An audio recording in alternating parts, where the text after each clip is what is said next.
Hello, Fightful Faithful. Welcome to the Tuesday show where we talk about NXT and whatever the heck that's supposed to be. Hey, this Okay? is your NXT post show for October 22nd here on the Fightful YouTube. Guys, please leave a thumbs up on this video.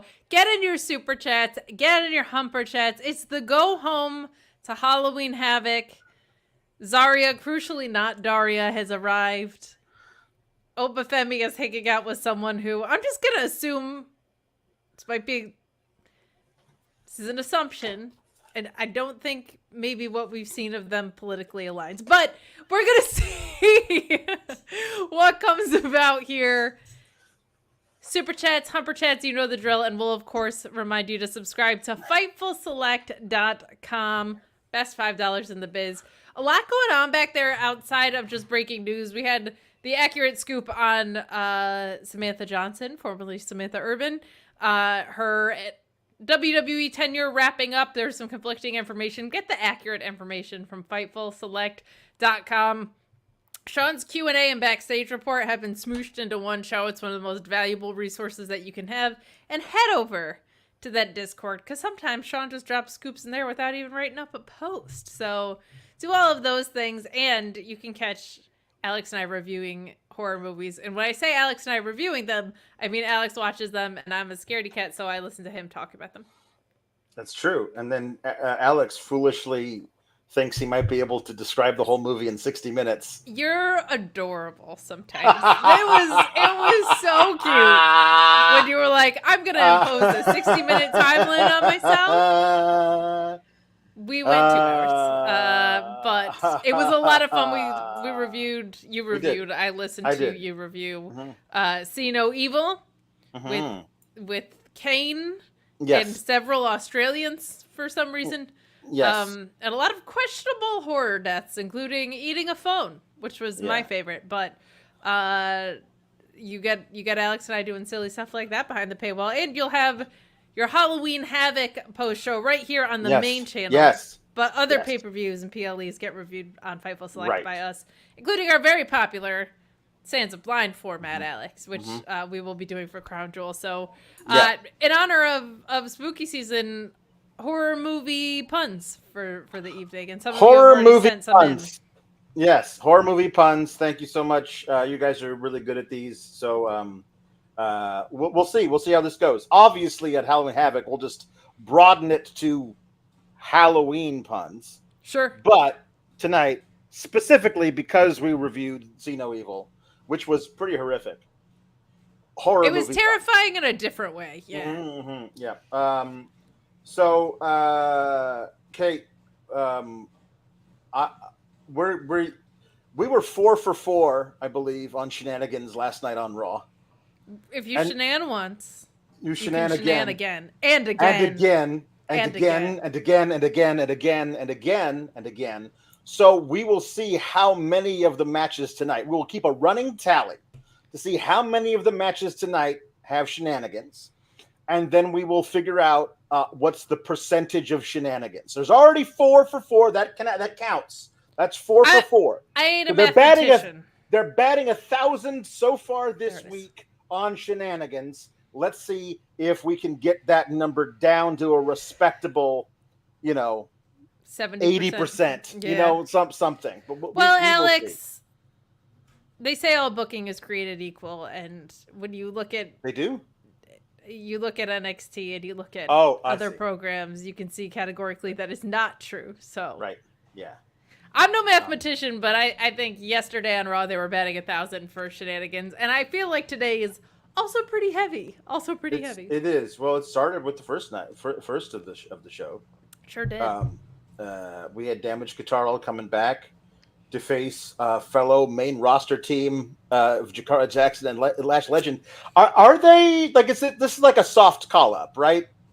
We're not doing all of this for them to stay in NXT whenever Noam Dar is healthy. Like, they're being called up just like in stages, right? We can all agree on this. I miss Noam Dar so much. Everybody does. Kind of wondering that myself. Are they having the tag title programs float with the tag titles, or are we soft calling up? I think is what we're going to see sooner than later. Like, because I actually don't hate the idea of, hey, let's get people's feet wet on the main roster, and then when they're ready for a full call up, that can come later. But we're building out programs across title programs across all three shows. I was gonna say programs across programs.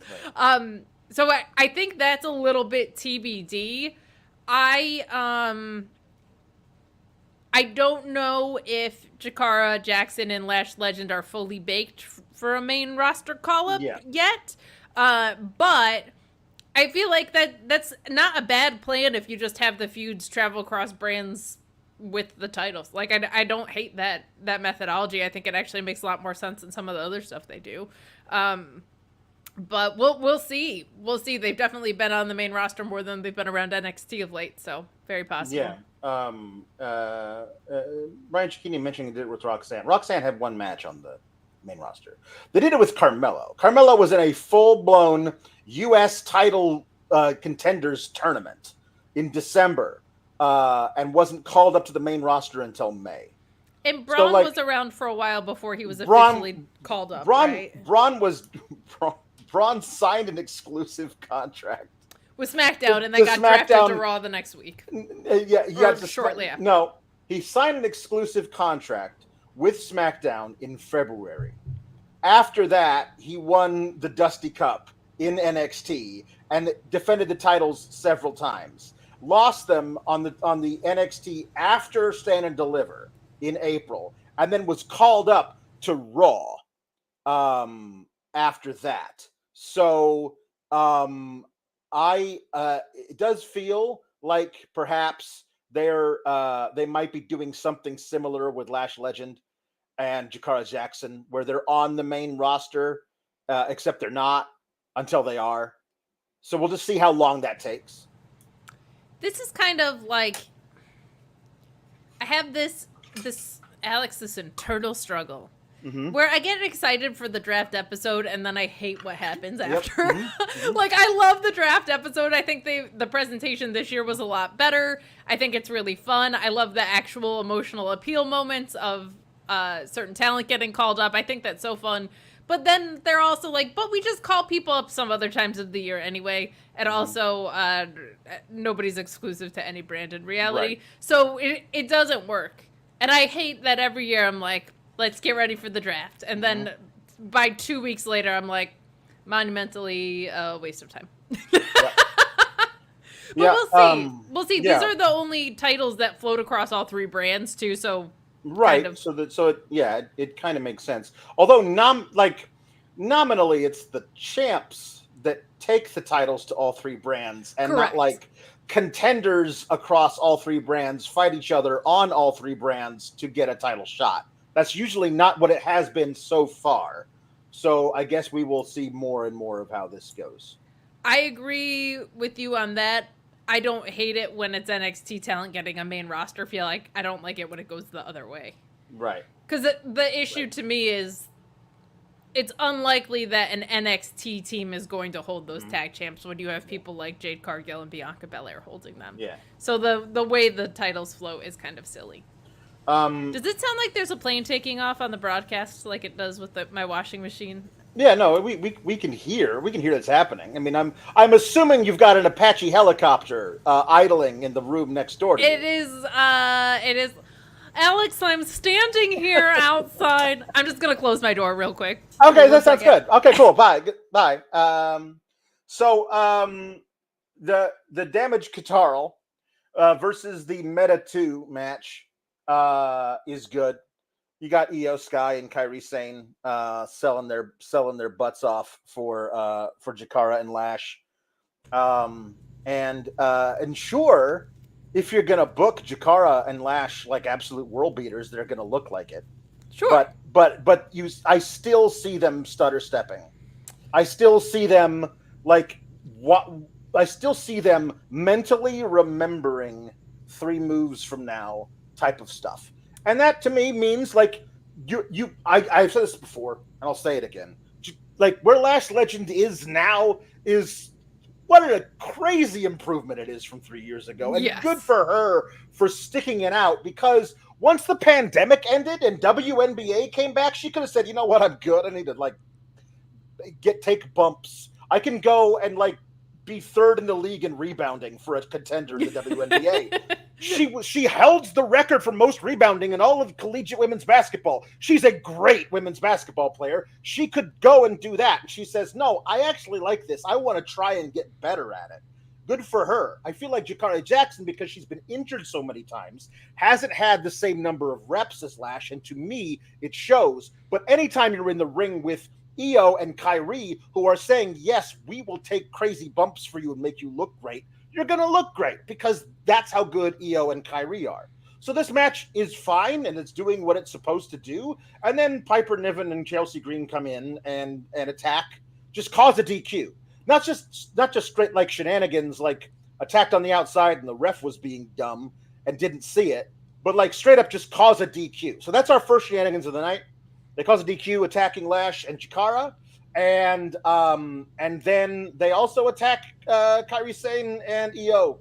So it feels like, I mean, they would never do this, right? Does it feel like it's possible we're gonna get some kind of crazy Survivor Series of just women's tag teams? Like when we know when they were doing Brad Survivor, and they would do a tag team elimination match. If your partner gets eliminated, the entire tag team gets eliminated, but it's all like everybody can tag in. So it'd be like 8 people, like 4 tag teams on each side. Somehow like a 16-woman tag match, kind of crazy thing for a bit. I mean, that's not impossible considering how they've been like having all of these different tag teams cross paths. It's possible. So I'm with you on a lot of this. I feel like you can still see, for me, I felt like I saw a lot of the telegraphing that you were kind of talking about today, especially. And to your point, like, it's just, they have tremendous upside. They're 2 extremely charismatic, very impressive women. But like, even just on NXT, we haven't seen a lot of reps from them of recent at all. So I think they could benefit from more of that before they get kind of hot-shotted into title pictures or main roster call-ups. Fantastic job by Io and Kairi. Like this is the plus side of that, right? Is they're working with 2 of the best women's wrestlers in the world. They're made to look really good. They're in there with 2 absolute ring generals, especially Io Sky. I mean, just ridiculous. I think it's fun that they were like, you know what happens at Halloween Havoc? Io does crazy stuff. So we're going to include her on the path to it. And as far as the kind of the Chelsea and Piper thing, I want them to clarify if they're an alliance or a tag team. Because they've been in and out of both of those pictures. If they're a tag team, I think that's awesome. I like your idea for Survivor Series because it gets a lot of women on the card, which is great. It pays off some of this constant crossover that we've had. And like Jade Cargill and Bianca Belair should be on pay-per-views, PLEs, whatever you want to call it. So especially the big one. So that's a fun way to get them to captain something. I just don't know if there's strong enough alliances outside of your bad guys and your good guys that I would rely on, because they'll just be like, there's so many times where it's just 2 girls and a friend. On like we saw it on Raw a couple weeks ago, the abysmal thing that they I think it was the first week of going to 2 hours, where of course women's stuff always gets cut, but they did like a 5-on-5, and I was like, this is just women. This is just a bunch of women hanging around. So if they build out the relationships to be something cooler than bad girls, good girls, like I think that could be a really fun idea and something they haven't done, and it could get the women's tag titles on a fun path for that. And also, like, if they're going to do Jade and Bianca dissension, that's a good stepping stone toward that inevitable split. So, good stuff. Good stuff there. Io Sky, I think there's a renewed appreciation for how great she is in some of the, like, the past 12 weeks or so. She's just had some really incredible matches, as we all know she's capable of. But just great to see her in all these different kind of contexts being so valuable. Yeah. Ryan Cicchini says, I know y'all hate interference. We do. But most interesting, the tag team division has been in forever. Honestly, might be setting up for a Survivor Series 4-way. Remember, that is also in Vancouver, which is where Chelsea Green is from. Maybe she and Piper will win the tag titles there in some kind of crazy thing where, like, I don't know. I was just thinking, because Scotland, because Canada. You know what I mean? Of course, possibly. yeah. So, that's if you're going to good. Scotland, you got to Canada, right? I mean, they Yeah, Scotlanded right. for Piper. You got to Canada. If you're going to Scotland for the spooky witches, you have to Canada for Chelsea Green.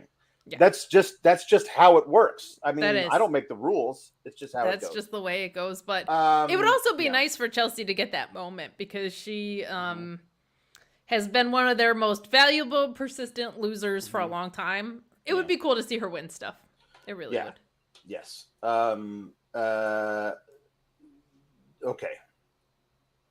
I will say it was very fun to very naturally fall into. I was setting up the broadcast for tonight. Yeah. It was very cool to be leading with women's programming for it just naturally was the most noteworthy stuff on the show without being women. Yeah. Right. So it was neat. I appreciate that about NXT. Yeah. Wrestling with Movies says, haven't chimed in a long time, but has to be said. NXT blows every other North American wrestling show away when it comes to women, and that rules. I will say they present them more. You know what I mean? Like screen time wise, undoubtedly. For screen time, it's not a comparison. I would say that they are very top heavy.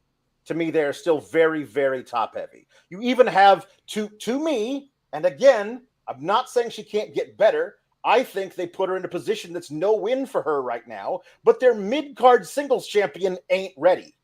Correct. So, you have all of these women who are above that level, and I think the mid-card women's champion will be ready one day. She just ain't yet. And there's a bunch of women around that area that are going to pop up and, take the ball and run.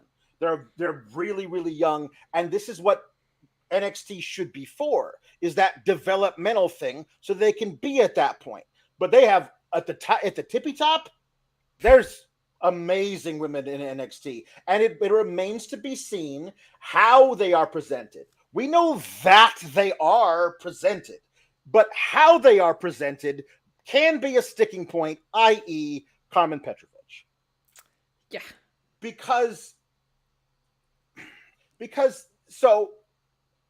Carmen Petrovic last week, Shing.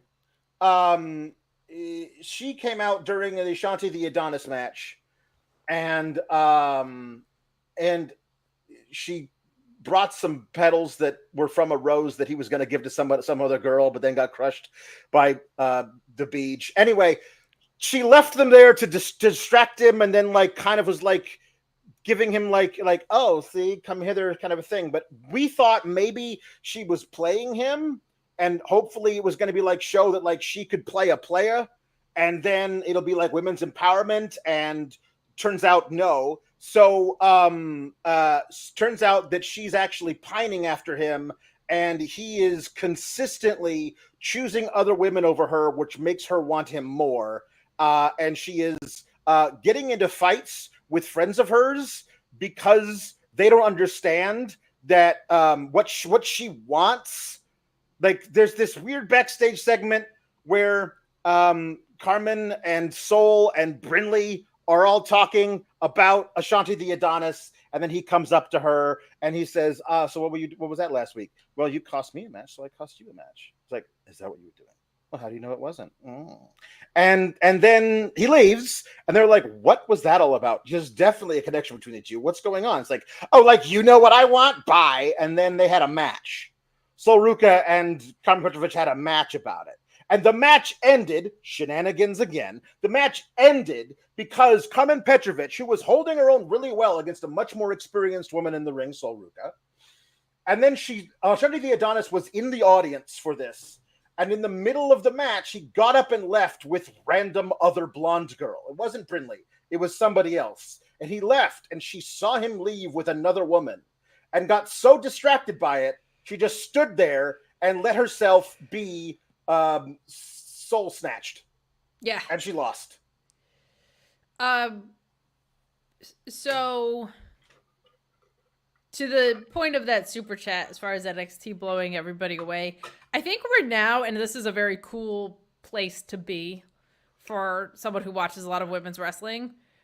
It's not, I don't know if there's anybody with a consistent, overwhelming edge. Like AEW's come so far. There's some weeks where, like, especially on SmackDown, I feel like the women's roster is doing really good stuff. Raw could definitely use some love. Some weeks on NXT, when I see things like Zarya arriving and Steph and Giulia and stuff, like, that's, I love that it's where everybody's feasting right now. It's a pick your favorite. And TNA has long had the most consistent women's wrestling and proper booking. So just that's my thoughts to that super chat. Is there are weeks where I see stuff like what's going on at the top of the card in NXT, and then there's weeks where I see what's going on in AEW and whatever. The Carmen Petrovic thing is so frustrating because I felt like this might have been her best in-ring that we saw. Or like close to it. Like I was like, oh, okay, we're starting to see it click for her. And I really, for whatever reason, there's just sometimes where I feel like you can tell early with people, you're like, once they figure it out, it's gonna get nasty for other people. And I don't think it's a flipped switch, but I think we're starting to see that come together for her.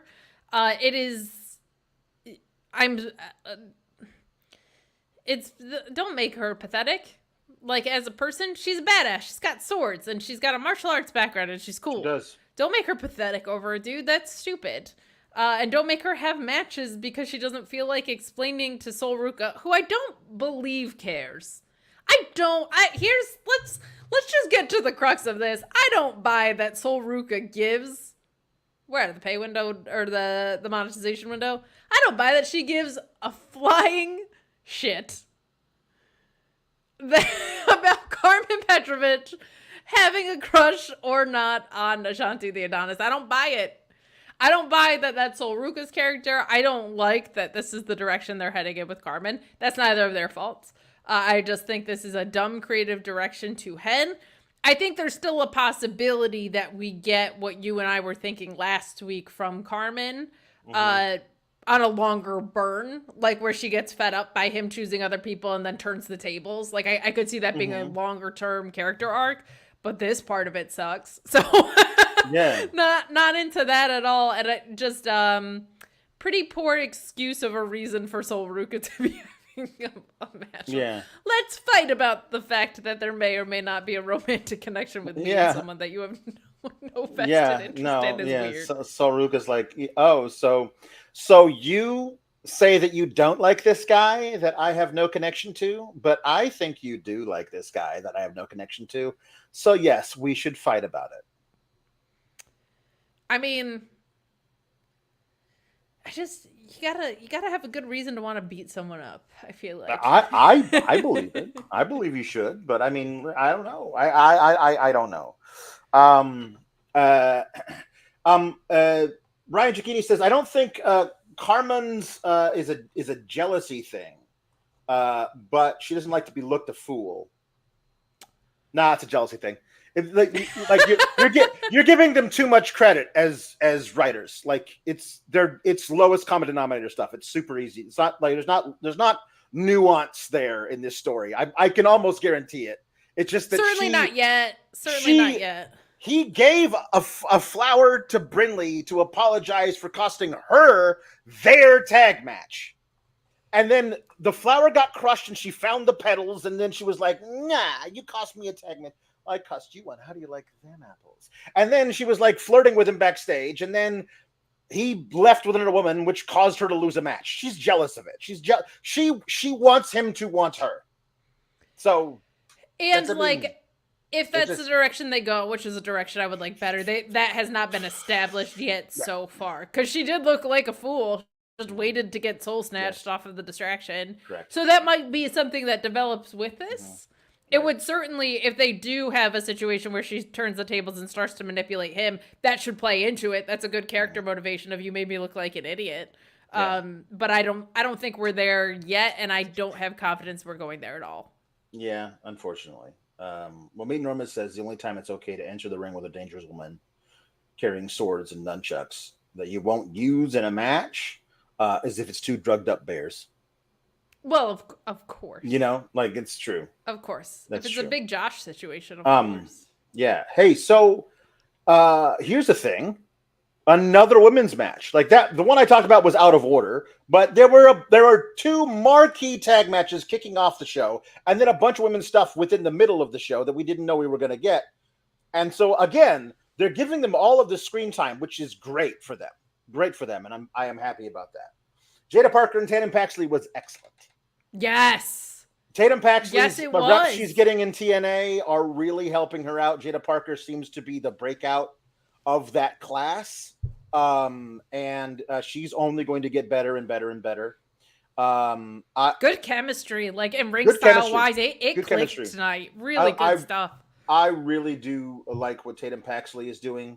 Her and Jada Parker have a good thing. Here's the thing with this match. This match had no shenanigans, but the potential was there. Shenanigans. The potential was there for double shenanigans because each woman who was wrestling this match had a separate woman who they hate and who hates them.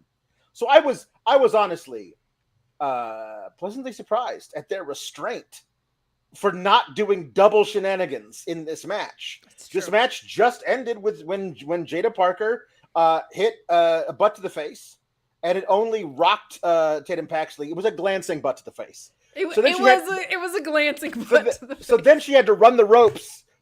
Which, as we know from Joe Tessitore, that makes it a super butt to the face. When you run the ropes, when you go bing, bing, bing, bing, butt to the face, that's super butt to the face. And one with that, and immediately afterwards, out comes Lola Vice being held back by the entirety of a whole security firm. Like they said, hey, we need some people here tonight to hold back a lady from fighting another lady. Well, how many guys you need? Like 3, 4? No, all of them. No. Every hire a contract with a temp agency and bring in all the male bodies you have, because that's how many people we need to hold back one lady from attacking another lady. That was Lola Vice trying to get to Jada Parker. While that was happening, Wendy Chu dragged Tatum Paxley out of the ring and put her in a roadbox and then wheeled it off screen. I was so happy about what I saw from this match. Like, I thought we had a lot of I thought Jada's speed was better. I felt like the match pacing was better than we've seen a lot of times. They kind of work, I feel like, in similar wheelhouses stylistically. So it felt like they were speaking the same language this entire match, which is not always the case. But I really liked what we've gotten out of them. I feel like you're right. I feel like Jada's really the one kind of pulling away from the pack of that next group up. And Tatum's been great for a long time. I know our moderator Louise was frustrated that Booker T called her spooky. Because she's not spooky, but it's at least spooky season, so I'm into it. She's not spooky. She's out of her damn mind. Let's call it what it is. Yeah, she's playing with dolls that look like her competitors and decapitating them. She's off a rocker. Which to some people might be considered spooky. See, spooky makes me think supernatural. Spooky is supernatural. Creepy? Full in on creepy. Creepy. Yeah. Okay. Yeah. I mean, no, see, she's not just goth. You can't compare Tatum Paxley to Rhea. Rhea is just goth. Rhea is not decapitating like weird facsimiles of her opponents. Like she found a Barbie doll that looked like Kalani Jordan and then ripped her head off. That's not goth. There's a level beyond goth when you're like, this is you, Kalani, rip. There's a whole other level. You know what I mean? Now, would she be spooky if she tore the head off of a Kalani Jordan Barbie doll with her mind? Yes. Like she held it out in front of her and then the head goes boop. You know what I mean? 100%. Okay, cool. All right. We've clarified. We've clarified the boundaries. Let me type. Louise, you are simply held to a higher standard. Okay. You simply are. I'm sorry. Uh, so here was our grandest offender of this new CW thing that they do, Mm-hmm. where they take a crazy amount of time in between everything, like anything important. So I went back and I time stamped it because I was like, when the hell is the next match going to take place? Or major in-ring promo or anything. Yes. Like nothing. I time stamped it. At 30 minutes and 21 seconds, the pinfall happens of Jaida on Tatum Paxley. At 48 minutes and 15 seconds, the opening bell of the next match takes place. Oof. It felt long, but that's a really long 18 time. minutes with nothing really happening. There was some backstage stuff that told a story, but like there wasn't like a segment. You know what I mean? Yeah, like that's on a 2-hour show, 18 minutes without 18 minutes with like its opening night of the NBA. I mean, it was a blowout, so maybe people weren't turning into that, but like you got to get people to like, oh, hey, care. Up next is Oba Femi versus Luca Crusifino. And up next is 18 minutes later. Come on. Yeah. Like, I mean, that's crazy. That's so a like lot. to me, and the thing is, what we got was after Wendy Chu wheels the roadbox containing Tatum Paxley out, we get Lexus King, who that kind of ruled, by the way. The roadbox thing I thought was awesome. The roadbox thing was. I thought you were saying the Lexus awesome. King thing ruled because the Lexus King thing does not rule. That is the opposite. No. That's the roadbox thing. I thought ruled. The roadbox thing is interesting. We will see where it goes from here. So Lexus King is like, hey, and once again, I want to thank you for helping me out with but I won that match. I won that match fair and square. I didn't cheat or anything, and it seems like people are still doubting me. And all of the No Quarter Catch crew is like, that's okay, buddy. Don't worry about it. You'll pull through. I'm like, why are we like being nice and gentle and kind to Lexus King? Shave the beard into something resembling a beard and we'll talk. Until that happens, I'm sorry, man, you're gonna remain a heel. So you cannot but he's like, have your heel heat beard and be treated with kid gloves. Yeah. That just doesn't work. What if we like maybe I could get a title shot for that Carriage Cup? I mean, yeah, sure, we could do that. I think, well, it'll be nice and a lot of whatever rules and stuff. But you have to find a corner man. He's like, oh, corner man. Okay, yeah, I can do that. And so that was the next segment, and we went to commercial there. We come back from commercial. And we get Wendy Chu wheeling Tatum Paxley in the roadbox through the scene. And then we see it's Cedric and Javon talking to the Blurry Boys. And Javon Evans, 19 years old, it doesn't like being called a kid. So like at some point, I actually really agree with Nathan Frazier. Like I had to deal with all this stuff when I was your age. How old is Nathan Frazier? 26? Something like that, yeah. You know what I mean? Like, so like he's very young, but like I had to deal with all this stuff when I was your age. Like eventually you'll be a champion. And blah blah blah. And so he slaps him in the face. And Cedric's like, whoa, what are we doing? And then Wes Lee is there and he starts talking trash to Javon Evans. And Javon Evans is not standing for any of this crap. Okay. So that was actually the most important thing that happened between a bell and a bell was that scene because it set up something we're gonna get confirmed later. Which is that we're going to get that tag title match, which is going to be great. Okay. So then there's a vignette of Giulia and Stephanie Vaquer talking in Spanish and was it Italian or was it Japanese? I'm not sure.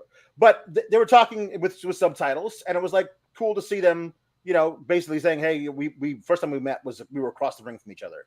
All this kind of stuff. Yes. So we are being put together in this match versus the two bad girls of NXT because reasons. So that's fine. Then after that, we see that Big Ange was attacked backstage. We don't know who it was. Tony D is going to stay backstage and help her out while Stacks goes to the ring with Luca. Another commercial. So between the two commercials, we got a backstage thing with the Blurry Boys and Javon and Cedric and then Wesley. Then we got a vignette pre-produced. Then we got another backstage thing very briefly. Yeah. Then we go to commercial again. Like, I don't feel like that's sustainable. I feel like you got to do stuff between the commercials more than you have been doing. Yeah, and they could have put the face-to-face between Ethan. If you weren't going to have Ethan Page and Trick close things out, you could have had it like right in this swath of stuff. But honestly, Alex, yeah, there's some people that would be happy to last 18 minutes between life events. You know what I mean? Right. There are. But there's some people that maybe their stuff is actually like too close together. And I think they might need a little help. And we encourage that with our friends at Blue Chew. You dealing with a nosy mailman all up in your business about what you're ordering, what you're getting? Well, don't worry about it with BlueChew.com and the code FIGHTFUL. It ships discreetly. Discreetly. Fortunately for you, because the mailman's going to want to know what's going on. He's going to be delivering that mail to your house. He's going to hear all these sounds. He's going to be like, what's going on there? Well, I don't know, because this package doesn't say anything, but I have a feeling the package in there is saying something, and it will be, because of BlueChew.com and the code FIGHTFUL. Same active ingredients as Viagra and Cialis. Helps get you that main event performance and confidence. And you get your first shipment free when you go to BlueChew.com and use the code FIGHTFUL. Like I said, same active ingredients as Viagra and Cialis, but much more affordable and in a chewable. Take their online quiz, and then when approved, it ships straight to your door. My gosh. BlueChew.com and the code FIGHTFUL. Mind your own business, mailman. Yes, mind your own business, mailman. Also, we're doing horror movie puns tonight, so keep those rolling in. We do thank you for those. So do you want to go over any other super chats? We didn't do our greetings. Okay, well, they weren't here before, so now they are. I'm just saying. Okay, fine. I saw them in the document, and I feel like we should acknowledge our dear SGS. Okay, fine. You just want me to read the thing your dad wrote, and that's fine. No, I didn't even see his, actually. Okay. Jaida Pringle says, amazing Alex, Killer Kate, popular Papa Paul, Elizabeth, Luis, and all the SGS. Getting this one in early, the hand that rockers the cradle. That's really good. That's really and good. Paul Elizabeth says, not everything sucks, especially not the weather in Southeast PA. Whew, Hope the best stream team, best moderator, and all the Sour Grap Society have a great night. Vote JW Pringle next month. I'm Paul Elizabeth, and I approve this message. See, my dad campaigning for his son this close to the election, I think is really special. Nice. That's very good. I guess he doesn't believe his own daughter could be president, but whatever. Very good. So we get this whole thing of Lexus King needs a friend. It plays out in the background of another scene where we see him talking to Dante Chen, who we had that feud with months ago. Remember when he did his finisher to him on the mat that he pulled up, and then he can't get booked because he's got to hang out backstage telling Lexus King, no, I will not be your second in this match with Charlie Dempsey because you tried to murder me by doing your finisher on double padding. And that cannot stand. You must be punished for this. So then he asks, made it safer, and I don't appreciate that. Then he asks something else. I don't know, somebody else. I'm not sure who, but that person also says no, and he's like, "Oh man." Because this guy sucks. He's been irredeemable. No, why are we supposed to be friends with him? Here's the thing: when we see him talking to Ava about, I asked everybody, and nobody will be my corner man. Couldn't you just appoint somebody, Ava? It's like, no, I'm sorry, that's not how this works. You have to find somebody who's willing to do it for you. And he goes, oh man. you and your dad would never get it because everybody likes you. Everybody thinks I'm just like him, and leaves. Like, nobody thinks you're just like Brian Pillman Sr. He was awesome. Nobody thinks you're just like him. This is ridiculous. Like, your characters are your characters are entirely different. Yeah. Like, it's not like there's nobody thinks that, like, oh, maybe you're gonna be a loose cannon and try and, like, be crazy with all of your coworkers. That's Brooks Jensen's whole thing right now. You have been awful to everyone while being like, it looks like the king is on a roll. Like, that's nobody likes that guy. Why would anybody like that guy? You know what I mean? Like, regardless of whether or looks like the king is on a roll. That is a quote. Like, he walked into a room with a bunch of people and said, looks like the king is on a roll. And like who likes that guy? Oh my god, the way you said that sent me. I mean, at least they're acknowledging that he has no friends. That's a good thing. But someone could confuse me with my dad. I'm like, Brooks Jensen is doing that whole thing right now. It's so weird. He's actually doing the thing that you think that people think you're doing, but you're not doing it. But you're not. And hasn't been even in the ballpark of that, Alex. Like, no, he not even close. Like, he's been like, I don't like your music and I think you should turn it down. And also, hey, ladies, like, there's been nothing even close to loose cannon Brian Pillman. And if you don't know that, learn your wrestling history, Marks. Yeah. Just kidding. Louise says, here's my biggest critique of this whole thing. If the end goal was to have King versus Dempsey for the Heritage Cup, then why the F was Oro Mensah versus King from last week shitty pure rules and not a full-blown Heritage Cup rules match? You know what I mean? Like, yeah.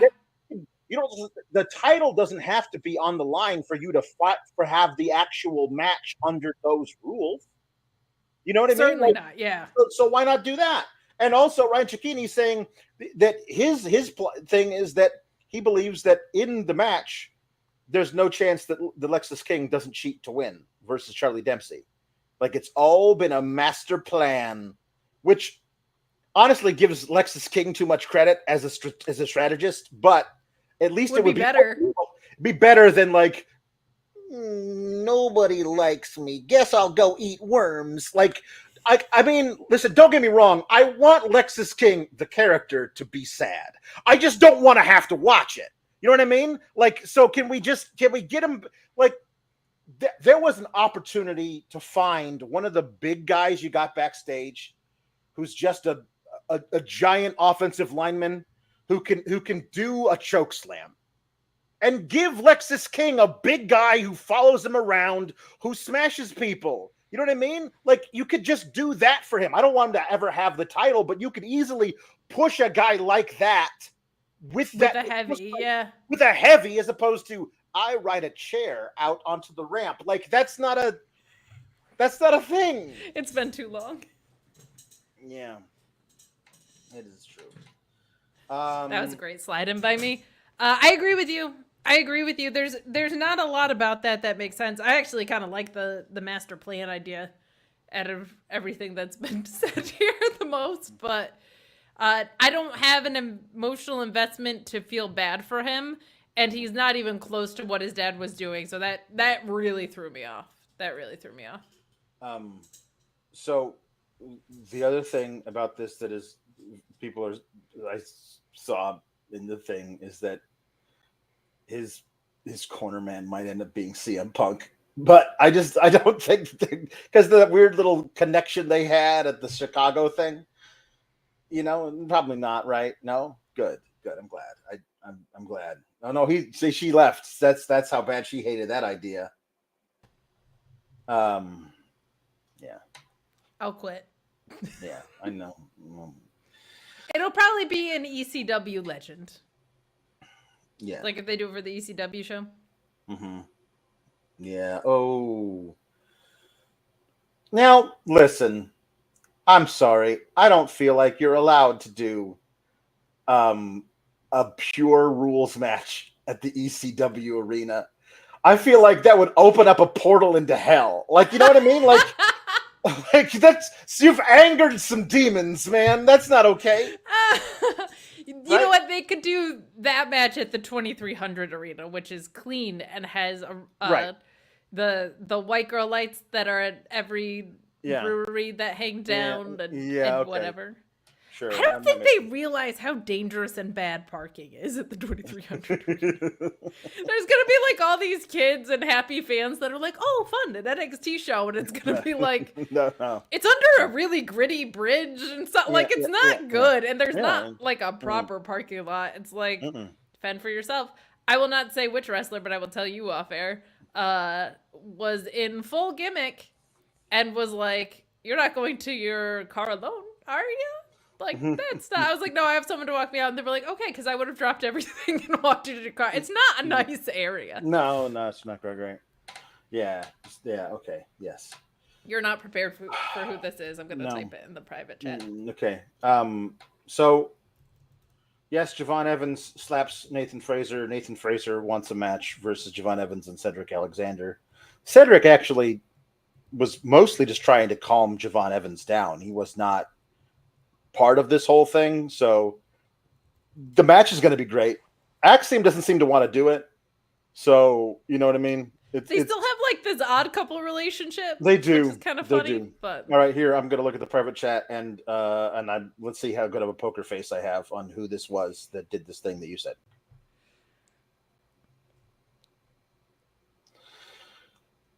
Okay, yes, that was shocking.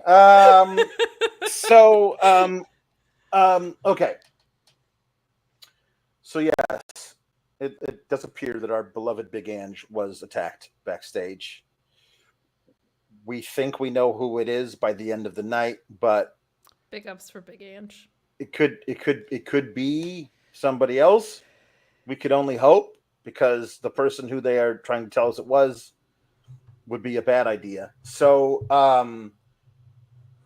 Oba Femi defeats Luca Crusifino.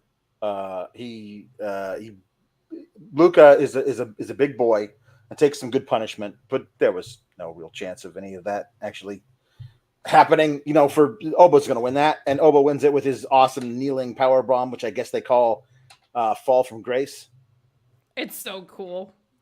It's an awesome. It's a pop-up kneeling power bomb is an excellent idea, and he does it really well, and I liked it a lot.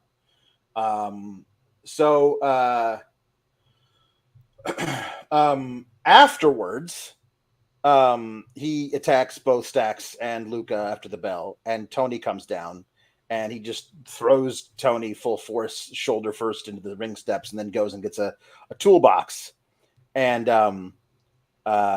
gets some zip ties out of there, and zip ties Tony, his wrist to the bottom turnbuckle while standing on the outside. Then he does his couch throw to Luca through a table, and another thing to Luke to Stacks through the announce table, and just leaves Tony there, survey the wreckage of his family. And all this is good because he did say, "I promise you, when you face me the second time, you will not have your family there to back you up." So listen, he took out Stacks and Luca the way he said. Luca was the one who demanded the match, so Luca gave him the opportunity to do this thing to Stacks and Luca. That's all great. I don't mind him, paying somebody off to take out Sure. Big Ange. That's certainly something. Or maybe he's created an alliance with a member of the female roster. Just as a theory, depending on who that female member of the roster might be, this is all fine.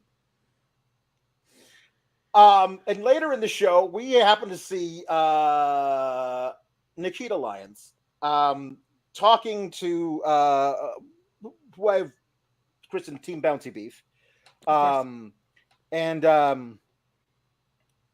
don't even remember what they were saying because I was just worried they were going to pair her with Team Bouncy Beef, and I was like, "Oh, well, that wouldn't be good. We probably shouldn't do that." And then it got worse because It got from so around much worse. from around a corner comes Oba Femi carrying her weird fur coat thing that she wears to the ring, and says, "Here, I believe you dropped this." And she goes, "Oh, thank you." Said, "No, thank you." And he leaves, and I jumped out all of the windows in my house. I jumped out. I jumped out a window, and then I came back upstairs and jumped out another one, and it turns out, the second floor, like I twisted my ankle, but like nothing really happens. No. I need to live in a taller house. I I need to live in a taller house. If they're gonna keep doing this segment, I need to live in a taller house because I need No to luck jump with the out of attic? taller windows. Like we don't have a window. We don't have an attic. We've got a basement, but there's no you really can't No. jump out of a basement window. You know what I mean? No, that doesn't You can work at climb all. out of a basement window, but that really doesn't have the same effect. Defeats the purpose. Yeah. I need to climb out of. I need my house to be taller so I can jump out of taller windows. Is one of the funniest things you've ever said. So I don't want to just skip past the fact that you said I need to live in a taller house so I can jump out taller windows. That's I'm gonna phenomenal. build a third story on my house Yeah. just in case. There's they going to be a keep this thing huge going. addition put on your house Oh. just because Shawn Michaels drove you there.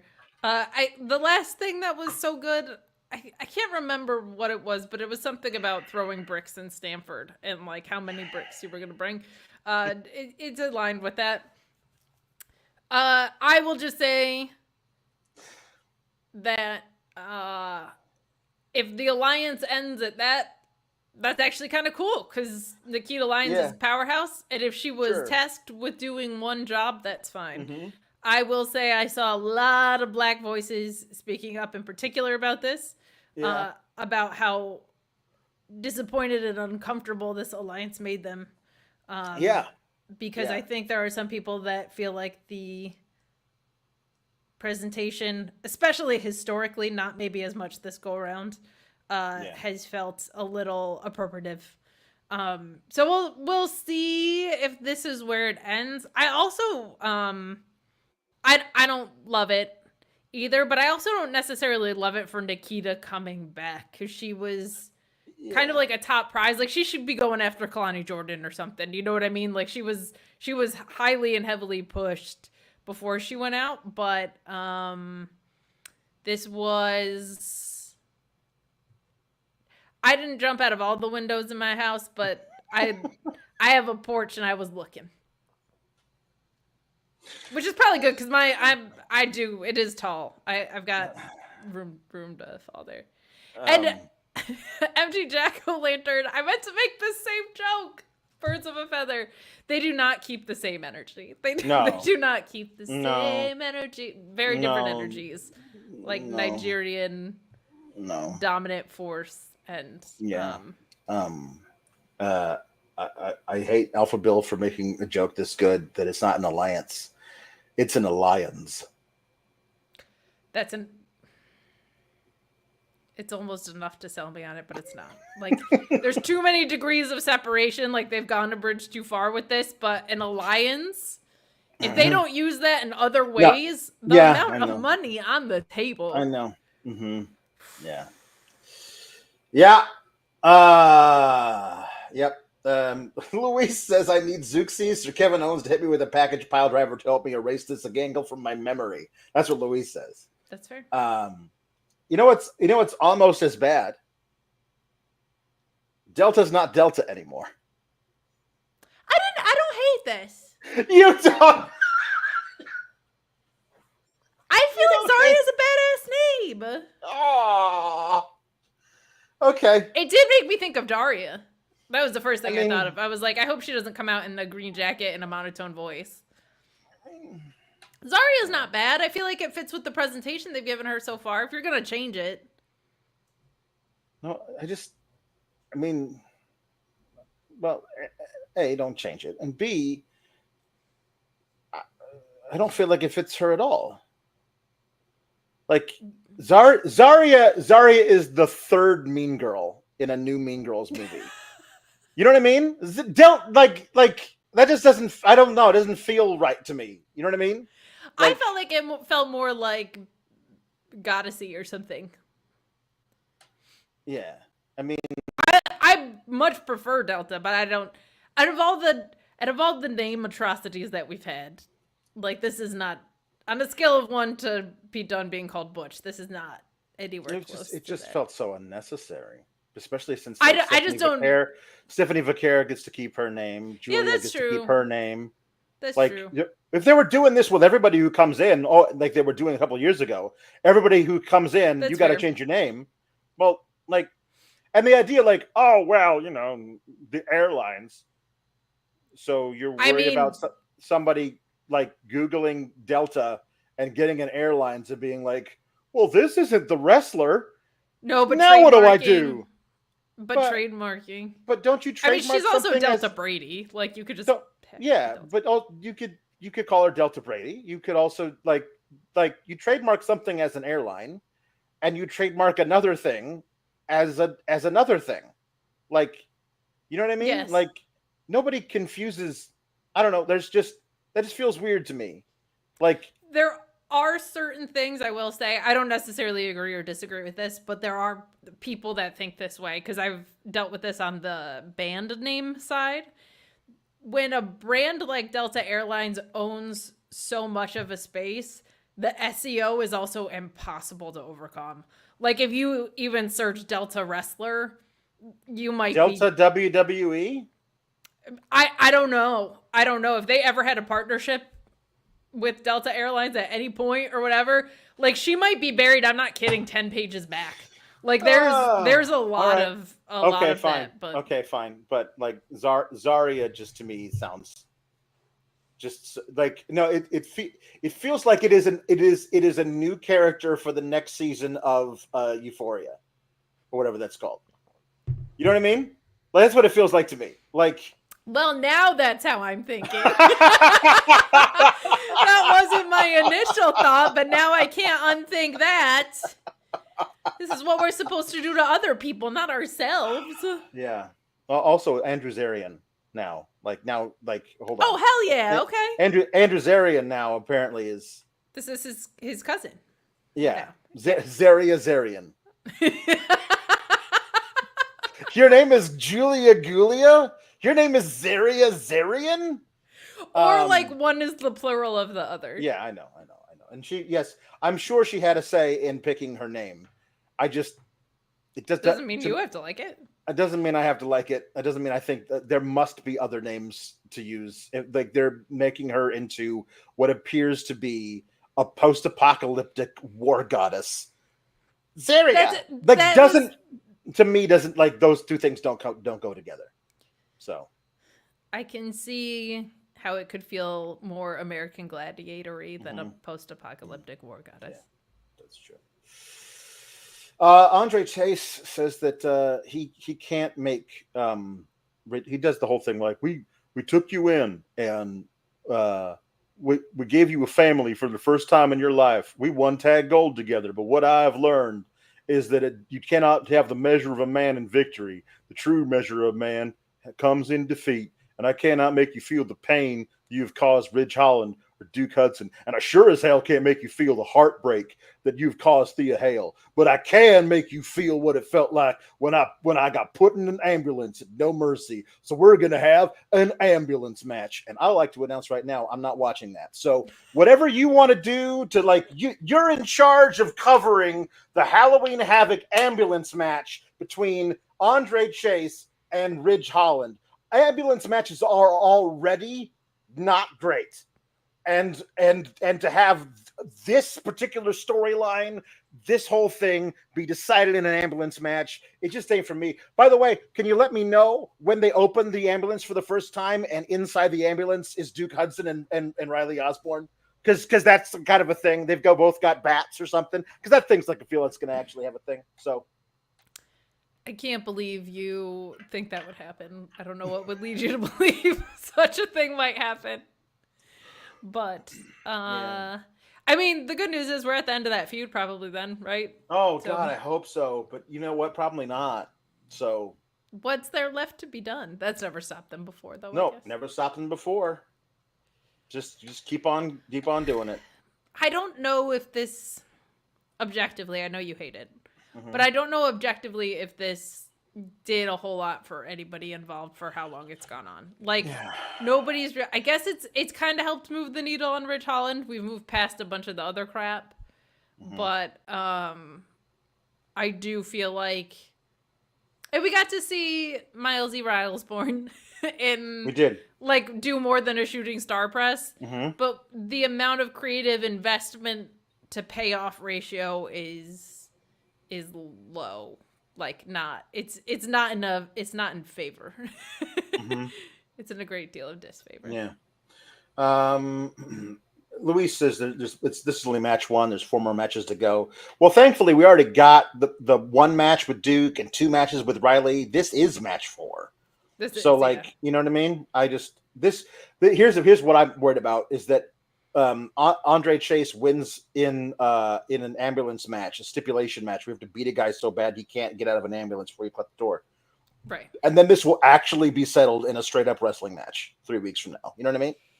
So that is nerve wracking. And Alex, you know what? You mentioned all the tropes with ambulance matches, escaping the ambulance and such. Yes. I want to know if they're gonna manscape the ambulance. Nobody wants to see your hairy balls, so clean them up. Manscaped.com and the code FIGHTFUL is taking care of you. Maybe you're just looking at yourself and you're going, I'm too far gone, there's nothing I can do. Manscaped's got you covered. And you might say, but Sean, there's just so much, where do I begin? Manscaped.com and the code FIGHTFUL, that's where you begin. That's where you go. That's what you do to figure out all this. Body wash, body buffers, shampoo, beard oil, beard balm, beard trimmers, beard combs, and then stuff for your nether regions. Ear and nose hair trimmers. What don't they have at manscaped.com when you use that code FIGHTFUL? If you travel too much, you're like, I can't be bothered with that. They got the Go Bag as well. They got the Groin and Go bundle.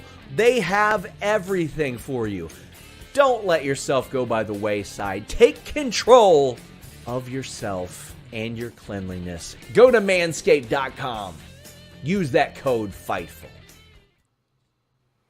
I gotta say, unlikely that an ambulance itself would need one of Manscaped's products. Seems unlikely. I mean, unless we find one that grows hair. Yeah, I feel like there's not many of those. Maybe do like I was gonna think like maybe in the Cars universe, but like they don't have facial hair in the Cars universe, do they? I don't think they do. No, and I don't even know if they have ambulances. Do they? Oh, they have everything. Yeah.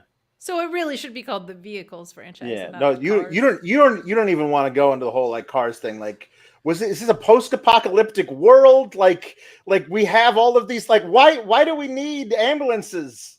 There are no humans to transport. You know what I mean? Like it's weird.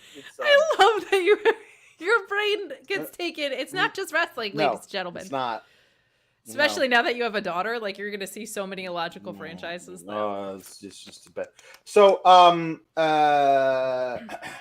we got our Trick and Ethan segment where Ethan cuts a hell of a promo that is not believable at all, and that's the problem with the way they presented him so far. He's like, I've been doing this for 17 years. Like I did like that they did not do an obligatory "you and I, we are not so different." Yes, thank God. And instead they did "you and I, we have nothing in common." Not even a little, and it makes you want to kick your ass. Yeah. Yeah, and he says that so yeah, you think you've actually faced tough opponents, people who've actually wanted to hurt you. I don't feel like Carmelo sat at home thinking of all the ways that he could torture you so bad that you wish you had never even thought about becoming a wrestler, because I've done that. That's all I do. And like that's fine, except for the fact that like he's basically the Miz, but he's got Jeffrey Dahmer glasses. Like maybe that's where we're supposed to get the serial killer thing out of this. But like the glasses like make him somehow more crazy. I mean, I'm fine with it, but like we'll see where all of this goes. It's Halloween Havoc. I'm in for that. You know, I mean, it's fine, but like these, at least we didn't get a I believe that I shall win the match. You're crazy. I believe that I will win the match. At least we didn't get that for 5 minutes, which is what these usually are. So I like that we got something different. But Trick constantly. The problem I have with this is that Trick's winning. Yeah. Right? I think we all figured out Trick's winning. But if you structure the go home promo segment of "You're taking me too lightly," I'm going to hurt you. No matter what I have to do to get that title from you, I will do it. This has become my obsession. It took me 17 years to become a champion in WWE. Now I'm addicted to it. And if I have to kill you to get that belt back, I'm going to do it. And Trick's like, "Nah, fam." Like that, a guy who takes what is being told to him, that kind of thing from Ethan, who takes it so lightly that he's just cracking jokes trying to pop the crowd, that guy deserves a comeuppance. Yeah. And that's how you actually tell the story. Like, and then you, like, if we hadn't already done the thing, you know, where he already lost the title and then got it back, like this would be a great time for him to lose the title, figure out how to be serious about his career, and then get the title back. But you can't do that now after we already had him lose the title and then just get it back. You know what I mean? So yeah, all of this I thought was pretty good, absent of the context that it's in, which is rough because I don't want them to do something bad, so I don't want them to continue on the path that they've got on. But it makes what was done and said less justifiable, and you cannot neuter another Trick Williams title reign. This is the Ethan Page that I know and love. This is the guy that I like. Oh my God! I've seen him be incredibly violent, and like this is what he should be doing. The problem is that this is who Ethan Page was before he got here. Since he got here, you've made him into the Miz, and the Miz doesn't do any of the stuff that he did in Evolve. Like that's not who the Miz is, and you made him into the fucking Miz, and that's the problem with this. You know and even I mean? when he wins, it's by accident, right? Like Ora Mensa was pinning this guy not in a match, like rolling him up just all over the place for weeks, if not months. But it was nice to see this guy emerge again. Like it was really nice He is one of the best promos they got. Yeah. Raw, SmackDown, or NXT. He really is one of the best promos they got. He's match so the character good at this. up. Just align the character with it. That's all. Just support it with the matches and booking. Just a little bit. We don't but yeah. ask a lot. No, we don't ask a lot, but he's very, very, very, very, very, very good. And I'm very happy for Ethan Page that he is getting this kind of shine, major like title matches on pay-per-views and stuff. Let's just we'll see. We'll see. Cora and Rox are talking with Fatal Influence about who's I don't know, the batter bitches or something. I don't know. They're just basically be like, well, we're gonna beat up Giulia. We're gonna beat him up tonight. So there, and I hope, like, when we do, you can give us a thank you or whatever, that kind of a thing. And then Kwani comes in and is like, hey, could you tell me which one of the three of you I'm gonna face? Halloween Havoc, and they're like, no, because that's our advantage. Because now you don't even know who you're gonna prepare for. And then that's it. And so which is good heel behavior. They should do that. Here's the deal. I am positive of the fact that as of the end of the show last week, that the stipulation was that Fatal Influence had to beat Giulia and Steph to get one of them a title match. 100%, versus Kalani. Tonight it was, by agreeing to do this match, you got a title match for the North American title, which doesn't make a lot of sense at all. But the reason why they had to do it is because they realized that if they do that, then you're going to have to pin either Giulia or Stephanie in the go home show before they face Cora and Roxanne. Yeah, exactly. And like that, maybe that's not quite the level of shenanigans we need to do. No, you've shenaned again one too many times. So that's why they changed it.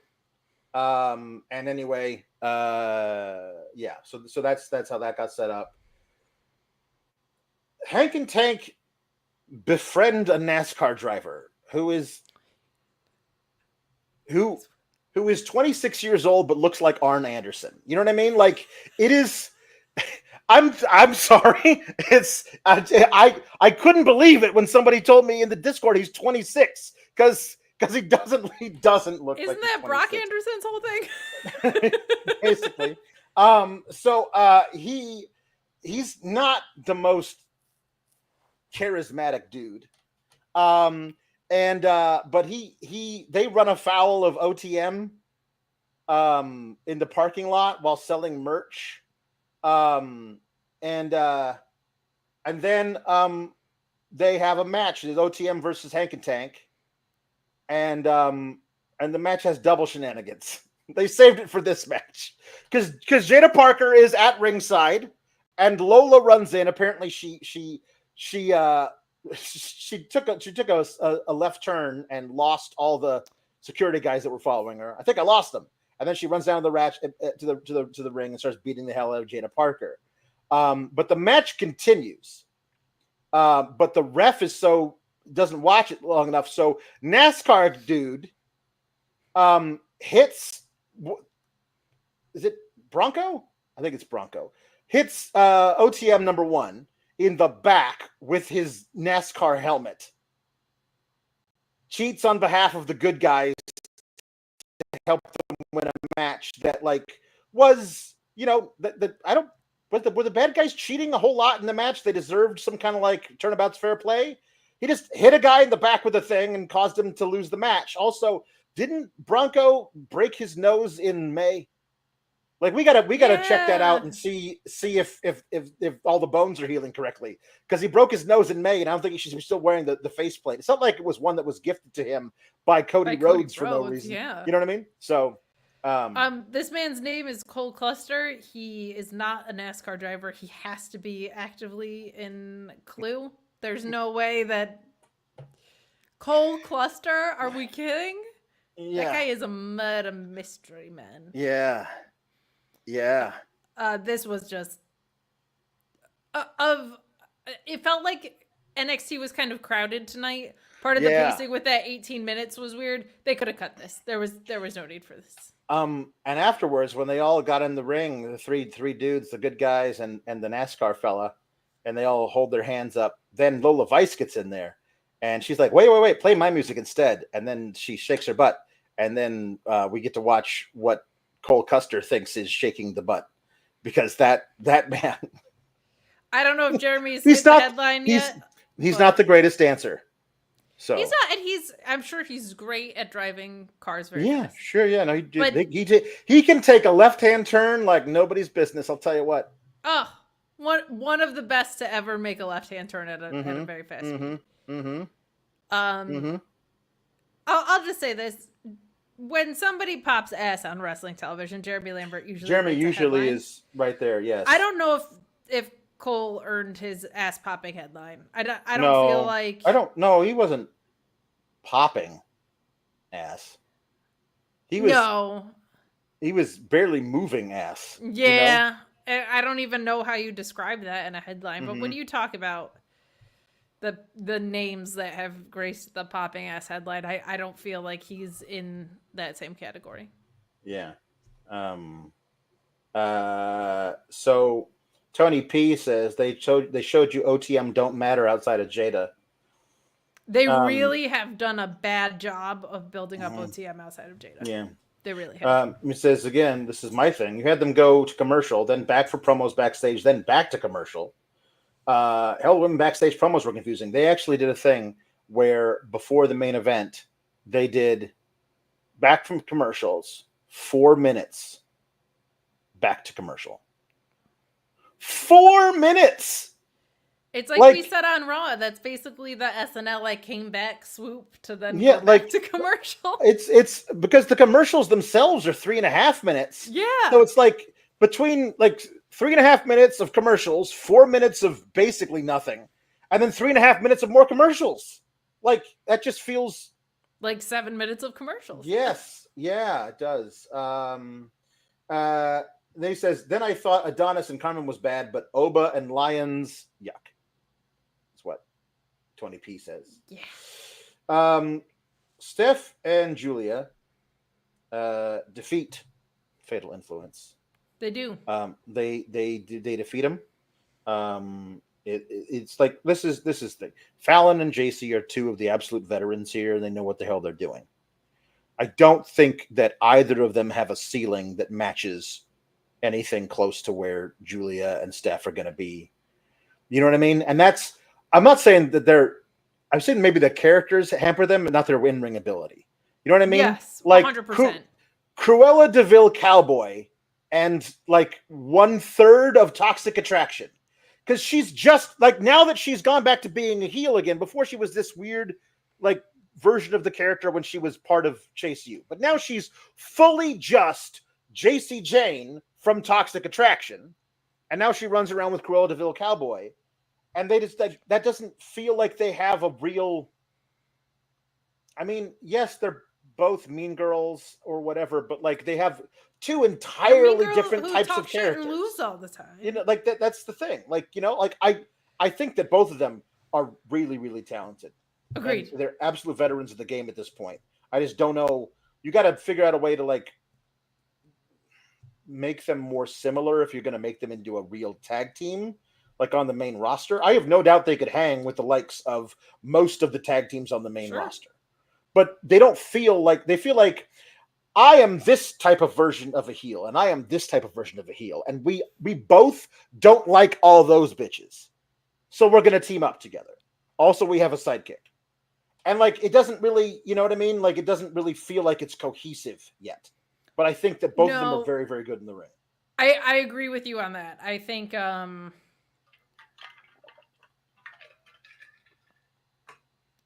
well, I think if you're going to try and save this angle, which I feel like you should just end it at this point, because they've only been made to look like chumps. When and if Gigi Dolan is healthy again, her coming out and just beating the hell out of Jasmine Nix and being like, no, let me remind both of these women who we are in NXT is something that could be really compelling. You could play off of the dynamics of Gigi and JJ and tell a story there that I don't think this collection of women has had a story other than those people have been here less time than we have. And they've done a bad job telling even that. So I don't, it feels like they're wasting their time with these NXT angles. Like there's nothing that we need to see from them in NXT to show us that they're main roster ready, in my opinion. Yes. So I agree. Giulia and Steph are two of the, I think that Fallon and Jacy are two of the best in NXT and really great in the WWE landscape. Giulia and Steph are two of the best wrestlers, period, in the world. So, yes, I think you're right about that. Alpha Bill saying, does that mean that she kidnaps horses like Cruella DeVille? But I forgot what we called her, Cruella the Horse Girl, because she wears a floor-length Dalmatian fur coat. Like it's white with black spots on it. Yes. Like it's not full Dalmatian, but it's white with black spots on it and a cowboy hat.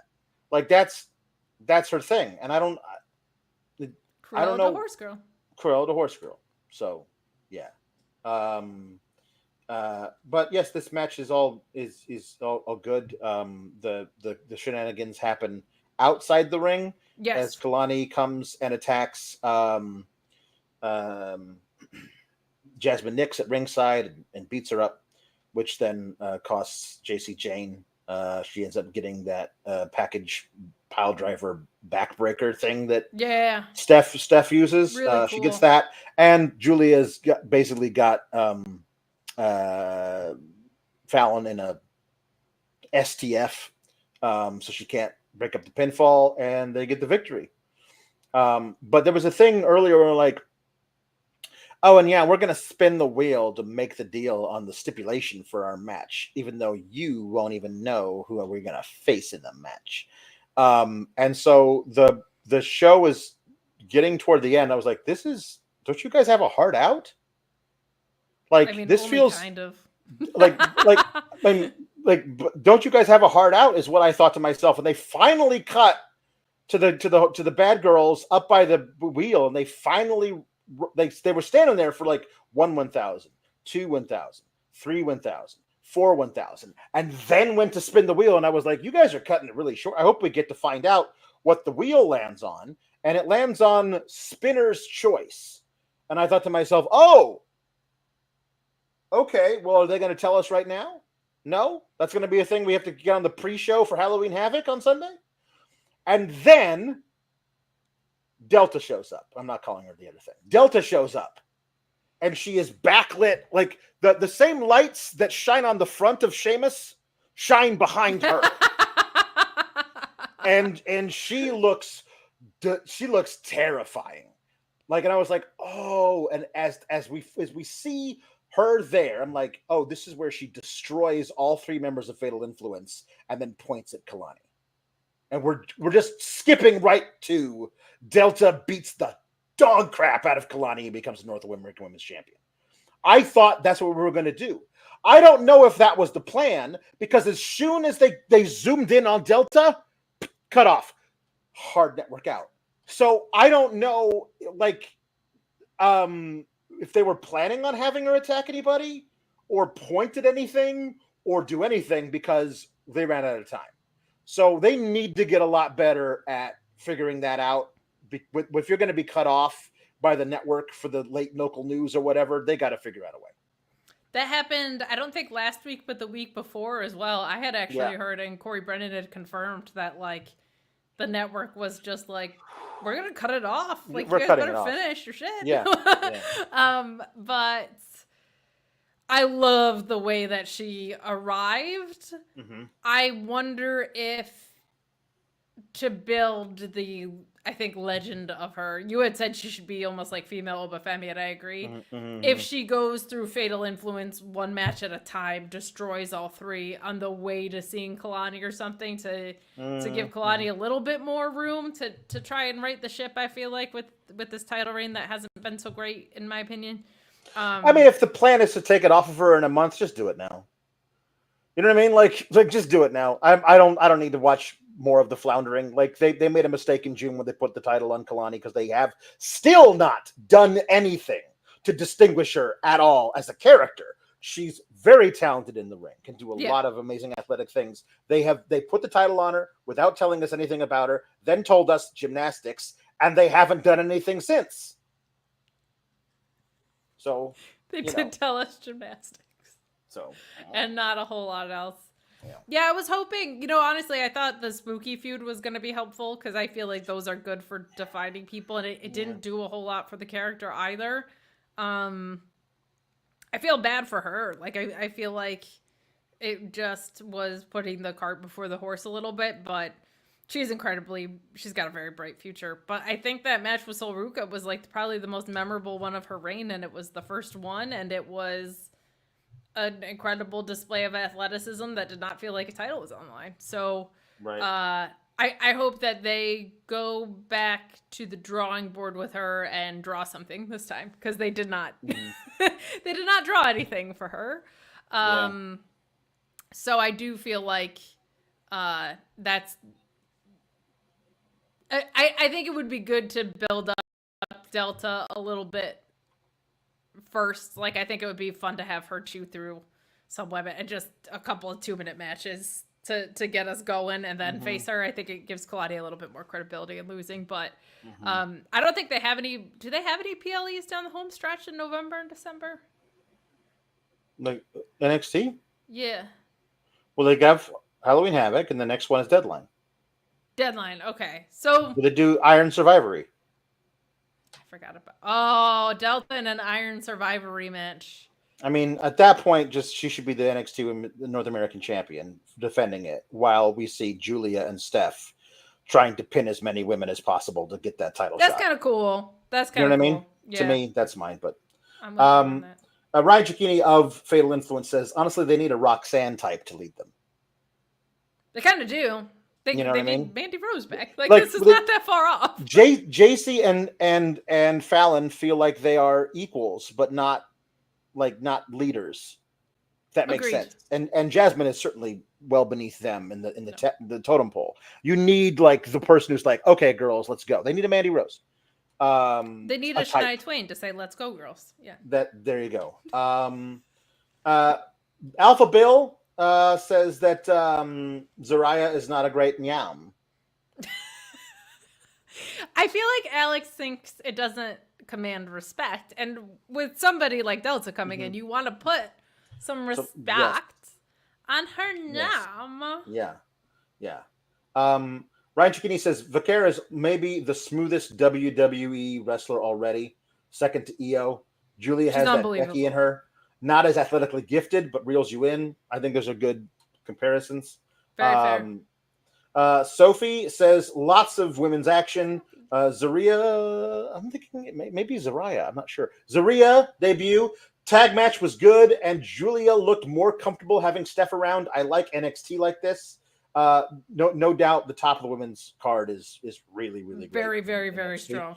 Ryan Cicchini also thought that Zaria was stealing their match when she showed up. Like it just felt like almost like they were like, no, you could go. Like it felt like they would say like no, you have no, you're fine. No, you can totally cut. You can cut. Jacy Jade has the comedic chops for that too. Yeah. And then Tim McFall says, I'm in the minority, but I had fun tonight, minus the Ashanti SH and Oba and Nikki stories. I love Giulia, but Vaquer is her. Steph versus Io, Bailey, Rhea, Bianca, Naomi, Roxy, and Mia now, please. Well, it's hard to do all of those things now. You kind of like to space those out. I don't know. I mean, it's 11:43 Eastern. You gotta, to do them right now.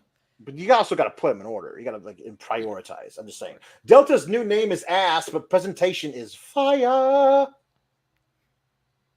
I like Zaraya better than Zaria, so we'll see what. I do like Zaraya better than Zaria, but maybe it's just the way I was looking at it, and because the vignette was her like standing on the top of a mountain looking at a brick wall that said Halloween Havoc on it. And I'm like, she was on top of a mountain and there was a brick wall in front of her. I was like, how tall is the brick wall? You know what I mean? She was standing on top of a mountain and there was a brick wall like 10 feet in front of her. And I was very, like, very tall wall. Yeah. If she is Zaria, though, she could team with Pete Dunne and they would be Pete Zaria.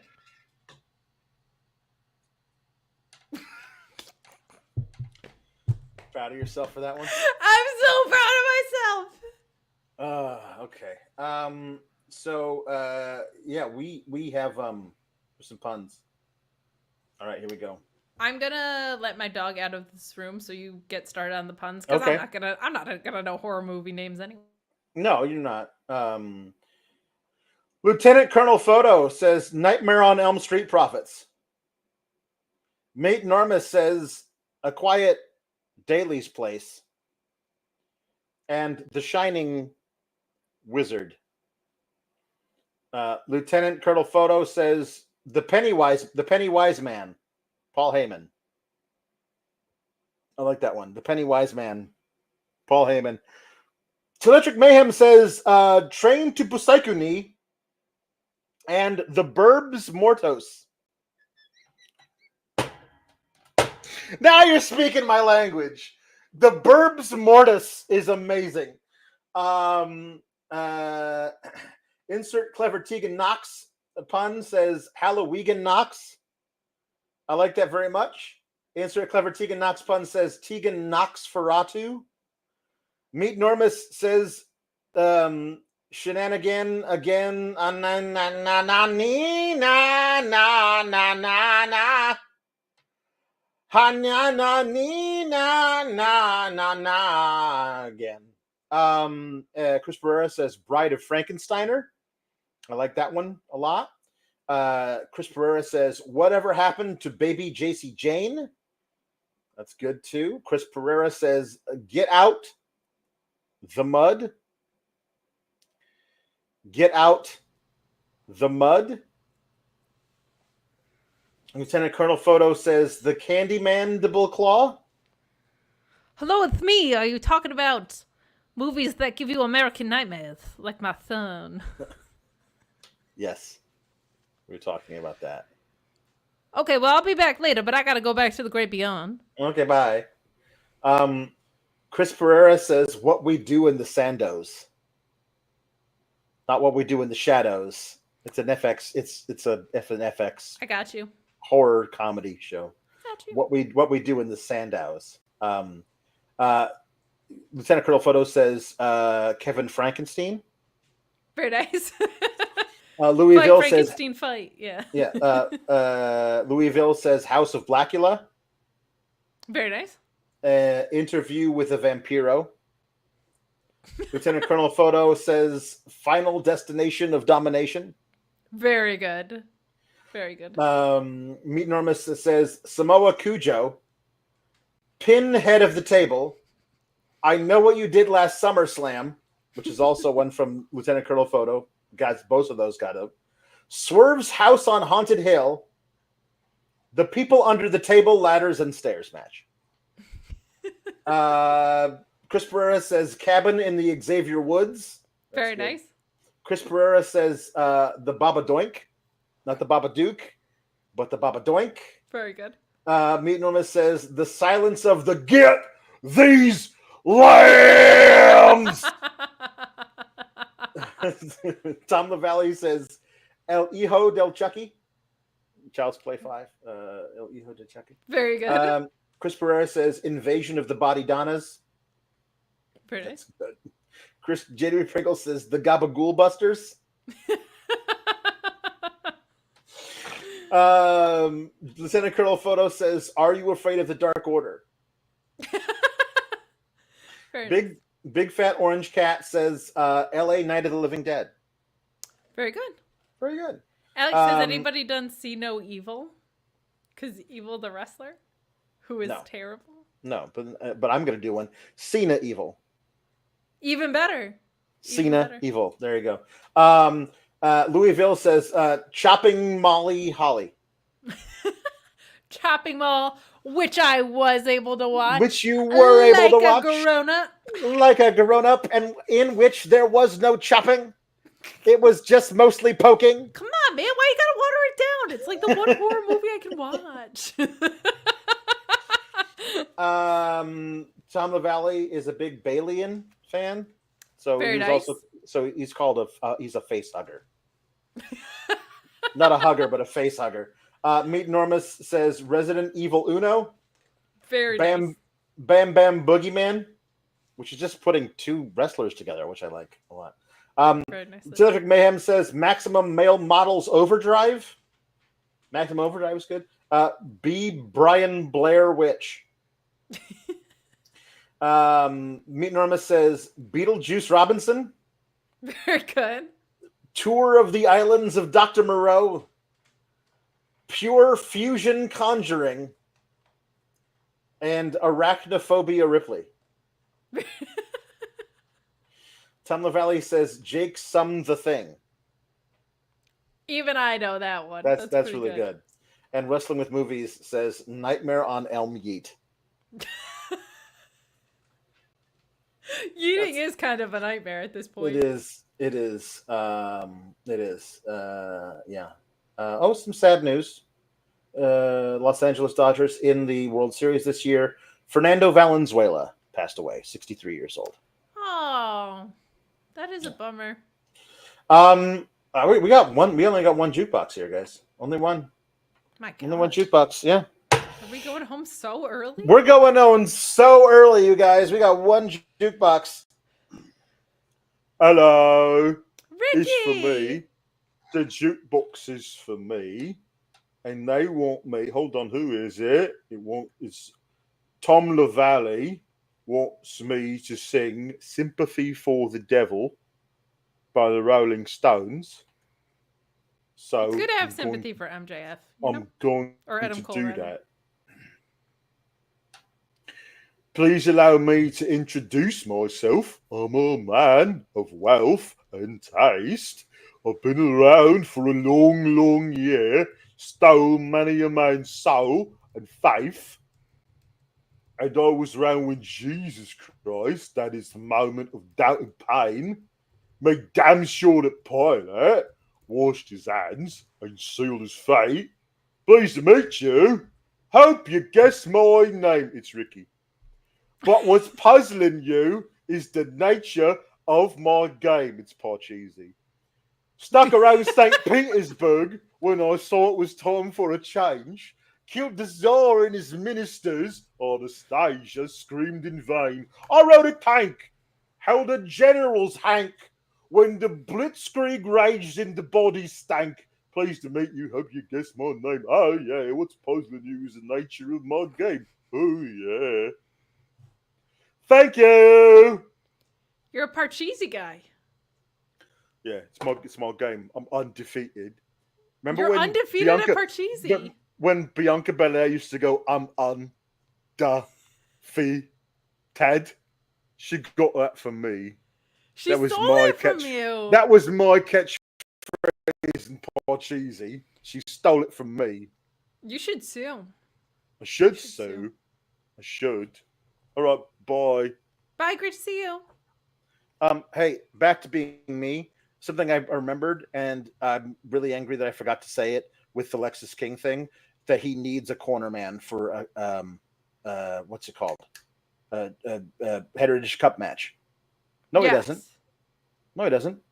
Because Double Vest had a Heritage Cup championship match with no corner man. The Beach said, I'll be your corner man, and says, no, I got to do this by myself. So if he doesn't need a corner man, then Lexus King could just have the match without a corner man now. So all of this, no sense made. So 0 cents. None of the sense was made. all right. If you were like, oh, where's the sense manufacturer? Not here. Not here. Certainly not here. Meet Normus wants something, but I don't know if this person would be available to. Oh no, he stopped by for a minute earlier. He sounded under the weather or something. But yeah, I don't know. Maybe he's got a cold. It's been going around. It's been going around. Yeah. It's that time of year. I don't know. It is. Oh, I'm fine. So I sorry that as I had to leave so I could take some echinacea because I'm coming down with something, but you know how I'm very much you know how it is. Only you sound much better the, now. That worked really fast. Thank you. Yes, yeah. Honestly, it's true. You know what? They also gargle some honey. Put a little honey in the back of your throat and gargle. It works wonders. So, yeah. Can I sing the Ghostbusters theme? Well, of course I can. Here we go. Also, rest of the movie says "Invasion of the Soul Snatchers."